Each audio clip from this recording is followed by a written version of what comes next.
Hi students, are you studying for the LSAT and are looking for testing accommodations and need somebody to fill out that qualified professional form? In today's video, I'm going to share with you some of the new changes in the 2025-2026 qualified professional form compared to the 2024-2025. My name is Suzanne Sweezy. I'm a licensed educational psychologist. I evaluate students for testing accommodations in California. My business name is SoCal Educational Evaluations. And I'm going to go over some of the changes. I know some of you are worried that the LSAT board is going to be a little bit tougher on especially giving that 100% extra time, and I'll discuss that along with some of the other changes in that form and how to get a qualified professional person to fill out that form for you in a way that will get you your testing accommodations. Okay, so I'm going to share my screen so we can look at that form. This is the qualified professional form for 2025-2026. I'll scroll down here so you can make sure that you have the right form. Right here at the bottom left of page 1, it says revised April 2025. So now if you are applying for your LSAT accommodations, you need to use this current form.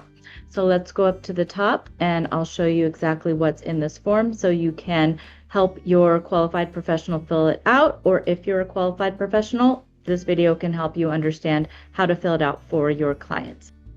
The first part, very easy, candidate's name, date of birth, and then you do need the LSAC number. So the first thing you need to do, even if you're not going to take the test for a few months, if you're having somebody complete this form for you, you do need to apply and fill out that LSAC application, so that way you get an LSAC number to put on this form. And I'm going to show you here a previous form that I filled out for a student. I did take out his name, so it just says student, but I'll show you exactly how I filled out this form for this student. He didn't already have a previous diagnosis. He didn't have an IEP back in elementary or middle or high school. He's never been evaluated prior to wanting to take the LSAT. So when I filled out this first part of the form, I indicated no for page 1 for both A and B. Okay, he doesn't have any kind of documentation of a previous diagnosis within the last 5 years. So if you have been evaluated by a medical professional and then you need somebody to fill out the form for you and that person maybe isn't available or doesn't want to fill out the form for you, you can ask somebody that is a psychologist or qualified professional or doctor to fill out this form. If you're in California, I can help you if you already have a previous evaluation. I just have a small fee for filling out this form for you based on your evaluation. It can't just be like an email or something saying like you have ADHD.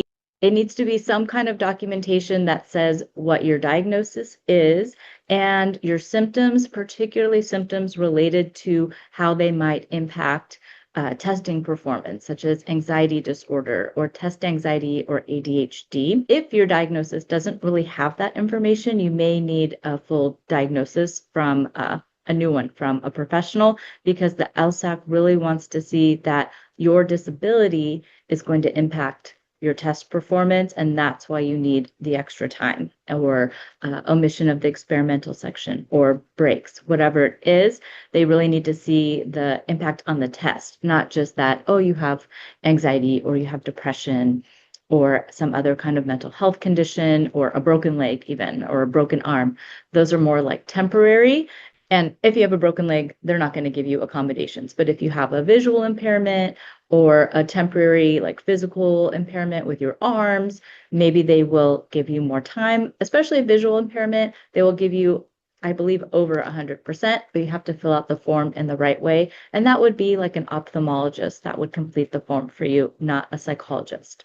If you fill out no for both of those because you haven't had a previous evaluation before, besides the one that you're getting new from a psychologist or other kind of test evaluator, you don't really need to sign that candidate signature. That part is just you indicated yes, that you do have a previous report or something. You're going to have to submit it to the LSAC with this. And then also that you currently have the disability. It's kind of like your signature that you're telling the truth. You do have a disability. You have a previous evaluation.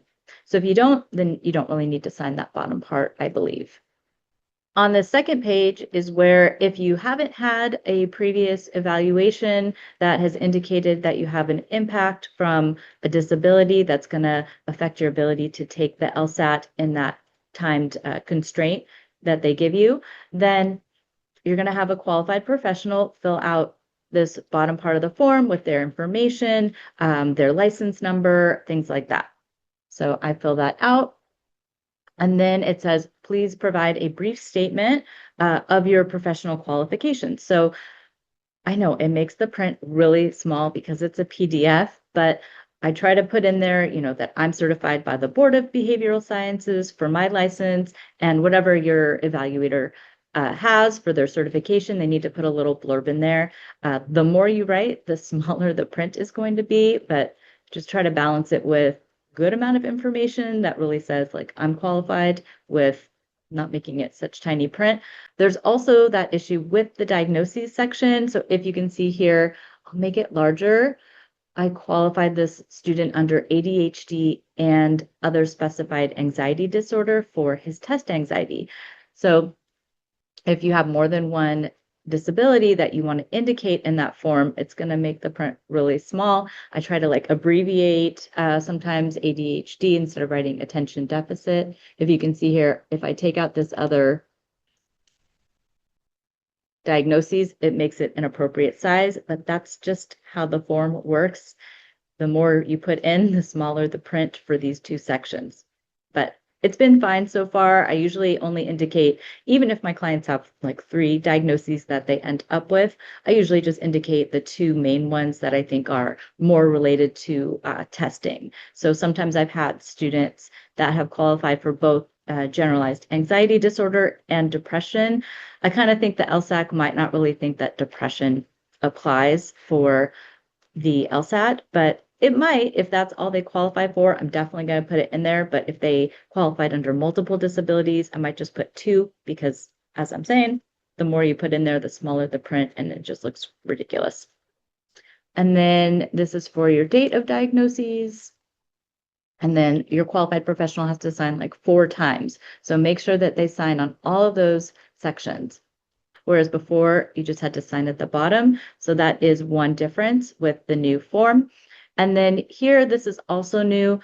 It indicates for you just very clearly if you're a category 1, a category 2, or a category 3 for applying for those accommodations requests. And it really states here, category 1. So I'll read it to you. Non-extended time requests that are not captured in categories 2 and 3. Category 2 for requesting 50% extra time if they don't have a severe visual impairment. And then also, I haven't had any students ask for a scribe. That also might be for somebody with a visual impairment. And then category 3 is a little bit more exceptional needs, right? So it says more than 50% extended time. So I have had several students ask me to indicate for them that, they really felt like when they take those practice tests, they need the 100% extra time because of their anxiety or their ADHD. They need to implement coping strategies, whatever the reason, if they're a little bit more extreme than the typical student for needing even more time than the 53 minutes. It's more 70 minutes for that 100% extra time. I can apply for it for them, and I've had them so far all get the 100%, but they really are the students that have more significant needs and severe disabilities to get that 100%. I just indicate category 3. So if they wanted 100% extra time, or they also wanted stop-start breaks of over 60 minutes. So if you just want up to 60 minutes of stop-start during your test, that's okay. You're still a category 2. If you think you need more than 60 minutes, then you're going to be a category 3. And also testing over multiple days and paper pencil format. And I have had students ask me to indicate that they needed that pencil paper format for whatever reason. Either it was seeing the clock on the computer just created their anxiety so much that they just needed to take that test in paper pencil, or they couldn't process the information well looking at a computer screen and they really wanted to take that exam on paper pencil. So if those are the accommodations that you think you need to be successful based on your disability and how it's impacting you when you take your practice exams, then you might be a category 3. Okay, and on to page 3, that's where your qualified professional is going to indicate which one of those accommodations you want. For this student, he had ADHD and test anxiety that he met the criteria for based on the DSM-5 TR. And so I just indicated in the boxes, I clicked them for 50%. He also wanted breaks between test sections. So not during the test, he wasn't going to request breaks, but between the test sections, some of the sections for multiple choice, you only get like 1 minute between each section. And then I think between tests 2 and 3, a student told me that you do get 10 minutes, but between that section 1 and 2, you only get 1 minute. And then between sections 3 and 4, you might get another little bit of time. But he just wanted me to request 10 minutes between each one so that way he could, do coping strategies, calm down, take a little snack break or something like that, drink some water, feel like not so rushed to move on to the next multiple choice section. Okay, so let's go over some of the other ones. Here's where you have that human reader. This first page, page 3, is all the multiple choice accommodations that you can request. Students can request to sit stand now. There's a box for that. I used to have to put it under other for asking to permission to sit and stand, if they feel restless or anxious during the exam. Here's where a student with visual impairment would request Braille. This is where the paper pencil format of the test can be requested. You can request it in regular print or enlarged print. The enlarged print, I believe, is for students with visual impairments, however. And then these ones are definitely new. There's the candidate supplied non-water beverage. Interesting. Food permitted at workstation. I have had students request to be able to have a little bit of snacks. It kind of helps calm them, regulate their bodies, help with any, like, if they need a little bit of sugar to keep their brain stimulated. Scratch paper, permission to speak out loud, writing utensils, allowed to walk or stretch, diabetic supplies, and then other. And other is where many of the students that I have evaluated want to request omission of that experimental section, which really applies to students with anxiety and test anxiety, because, taking that extra section that they don't know which section is going to be the experimental section just exacerbates their anxiety. So if there's somebody that qualifies for anxiety, this is a good accommodation. This student, he had testing accommodation and ADHD. I was able to write a little rationale that kind of explained why also his ADHD, because of mental fatigue and things like that, he wanted to request that, and he did get it. And then here's another one of those qualified professional form signatures. So be sure that your qualified professional signs all of those spots because there's 4 of them. And this is the writing section requesting testing accommodations. So it could be a little bit different than the multiple choice section. But for my student, I just requested about the same, that 50% additional time or 23 minutes pre-writing and 53 minutes essay.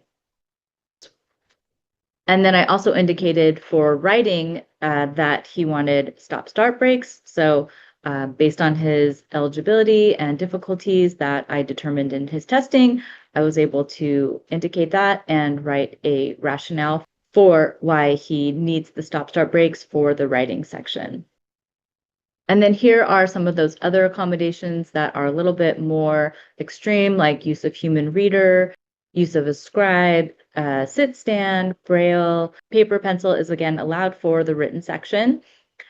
Food is allowed again for the written section. And then for the written section, this student, he felt like he really needed permission to speak aloud for the writing section only. I don't know why he didn't feel like the multiple choice section, he was okay with not having to read out loud, but for the written section, he really wanted to be able to read out loud, speak to himself out loud, and not get in trouble for looking like he was talking or cheating or anything. And then again, students are allowed to have writing utensils, allowed to walk or stretch, diabetic supplies. So these are all things that students need to apply for on this qualified professional form when they're applying for accommodations. And here's the final page that your qualified professional will need to complete. For this one, you have to indicate the category. So for the student, it was a category 2. I checked the box here. Make sure that your qualified professional remembers to check that box. And here is the rationales. For my students, I talk about the different tests that I gave that helped determine their diagnoses. I did a clinical interview. I gave them rating scales. They had some other questionnaires. I looked at their records, if they had a previous history of any kind of diagnoses or outside diagnoses from a doctor. And then I write a little blurb on, the severity of their symptoms are going to impact their ability to take the LSAT equitably compared to peers that do not have a diagnosis or disability. And then I write the testing accommodations and rationales for why. So like, for example, for 50% extended time on multiple choice and argumentative writing sections, I wrote the student assessment data consistently demonstrated significant deficits in attention, processing speed, and executive functioning, which are exacerbated by time pressure. Extended time is necessary to allow him to read, process, and respond to test items. Okay, so for my student, just to give you just a little sample of the rationales that I had for him based on his testing specifically. Okay, these reasons can't be used just generally. It is for based on your test results, based on the interview and how the student presents themselves and how they completed those self-rating scales for different kinds of symptoms, their emotions, and testing impact that I have for them. I put for the student, he qualified for 50% extended time on multiple choice and argumentative writing section. I put the student's assessment data consistently demonstrate significant deficits in attention, processing speed, and executive functioning, which are exacerbated by time pressure. Extended time is necessary to allow him to read, process, and respond to test items without being disproportionately hindered by his disability. This accommodation is essential for both the multiple choice and argumentative writing sections to ensure he can access and demonstrate his knowledge and reasoning abilities. So it's very specific how you want your qualified professional to fill out this form related to testing impact, particularly focused on time constraints or whatever the accommodation is that you're requesting for your LSAT. Okay, so then I just summarize each accommodation separately that I'm putting in there as my recommendations for the student. And then I do that final signature and make sure that your qualified professional puts their license number. I hope that that clarified for you how you can get your qualified professional to correctly fill out that qualified professional form so that it doesn't come back to you and you have to do an appeal and then wait another month in order to take your LSAT. I know you want to get going on taking that LSAT so that way you can apply to your law school for your next school year. Okay. Again, my name is Suzanne Sweezy. I'm the owner of SoCal Educational Evaluations in California. I test virtually, so you do not have to live in Southern California in order to be evaluated by me. If you have any questions, I left the link below in order to fill out that contact form and get started on an evaluation if that is what you're looking for and you live in California. Okay, thanks students and take care.